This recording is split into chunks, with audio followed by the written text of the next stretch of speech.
کہا جاتا ہے کہ دہشت گردی کا سامنا اس صوبے کو سب سے زیادہ رہا ہے، اس کی وجہ سے تعلیم کا شعبہ بھی یقیناً متاثر ہوا۔ آپ کے خیال میں جو کتنے اسکولوں کو نشانہ بنایا گیا اور اب کیا صورتحال ہے، کیا ان کی تعمیریں نو ہو رہی ہے؟ بہت بڑی بدقسمتی ہے کہ سارے ملکوں میں اسکولز بنتے ہیں، ہمارے اسکولوں میں ملک میں اسکول بنتے مشکل سے ہیں، پھر ان کو دہشت گردی کا نشانہ بنتے ہیں۔ 750 کے قریب یہ ہٹ ہوئے ہیں، کچھ پارشلی کچھ ٹوٹلی، اس میں سے تقریباً 650 واپس آپریشنل ہو گئے ہیں۔ اور وہ کبھی کبھار مطلب ٹرائبل ایریا میں اور یا ٹرائبل ایریا کے ساتھ ہمارے سیٹلڈ ایریا میں بھی یہ ہوتے رہتے ہیں، اور پھر مزید ہم اس کو بناتے رہتے ہیں۔ ایک پروسیس ہے، لیکن ابھی بھی تقریباً میرے خیال میں 650 کے قریب ہم نے واپس آپریشنل کر دیے ہیں۔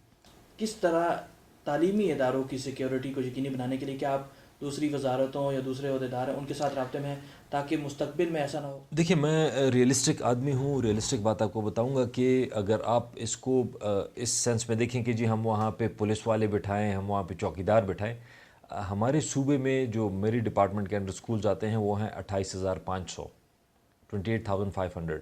تو اگر اس میں ہم ایک بھی نیا چوکیدار بھرتی کریں یا 2 کریں تو یہ تقریباً آپ سوچیں کہ 50,000 لوگ اور بھرتی کرنے پڑیں گے۔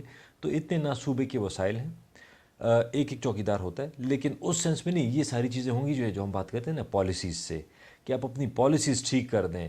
کچھ عرصے سے آپ نے دیکھا ہوگا کہ بہتر ہو رہے ہیں، یہ بیسیکلی ہوگا پالیسیز سے۔ اگر پالیسیز آپ کی ایسی ہوں کہ جس سے یہ ٹیررزم ٹوٹلی ختم ہو جائے تو اسکول بھی انشاءاللہ بچ جائیں گے، لیکن یہ نہیں ہو سکتا کہ اگر ٹیررزم ہو ہر جگہ پورے ملک میں ٹیررزم ہو، اسکولز بچ جائیں تو اسکول نہیں بچیں گے، کوئی بھی نہیں بچے گا، کوئی جگہ نہیں بچے گی۔ اسکولوں کی تعداد بڑھائی گئی ہے، اساتذہ کی تعداد بھی بڑھائی گئی ہے، کیا اس جانب بھی کچھ پیش رفت ہوئی ہے؟ اسکولوں کی تعداد اس مہینے سے 1000 گرلز کمیونٹی اسکولز انشاءاللہ تعالیٰ نئے آپریشنل ہو جائیں گے اس مہینے سے۔ 160 ہم نئے اسکول بنا رہے ہیں۔ 70% ہم جو اسکول بنائیں گے وہ ہوں گے لڑکیوں کے، 30% ہوں گے لڑکوں کے، کیونکہ ہم یہ ریشو ٹھیک کرنا چاہتے ہیں۔ ابھی جو اسکولز ہیں اس کی ریشو ٹھیک نہیں ہے، لڑکیوں کے اسکول بہت کم ہیں، تو اس ریشو کو پورا کرنے کے لیے تو اور اس کے علاوہ جو اس پہ اسکولز میں ہم مزید بھی بنا رہے ہیں، لیکن اس کے ساتھ ضروری چیز ہے جو موجودہ ہیں ان کی بھی سٹینڈرڈ بہتر کرنا ہے نا۔ ہم نے میڈیم آف انسٹرکشن ایک کر دیا، پہلے آپ نے دیکھا ہو کہیں پہ اردو ہے، کہیں پہ ایک زبان ہے، کیونکہ ہم نے ایک میڈیم آف انسٹرکشن کر دیا۔ اس کے لیے ہم نے ٹیچرز کو ٹریننگ 23,000 ٹیچرز کو ہم نے ٹریننگ دی ہے، مزید 23,000 کو اس دفعہ چھٹیوں میں مزید ٹریننگ دیں گے۔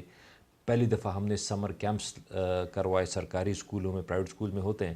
ہم یہ اصل میں یہ فرق کم کرنا چاہتے ہیں سرکاری اسکول کا اور پرائیویٹ اسکول کا، کیونکہ جب تک آپ اس ہر ایک قوم کو آپ ایجوکیشن ٹھیک کر دیں، ہم گلہ کرتے ہیں نا ڈیموکریسی ٹھیک نہیں ہے، آپ ایجوکیشن ٹھیک کر دیں آپ کی ڈیموکریسی ٹھیک ہو جائے گی۔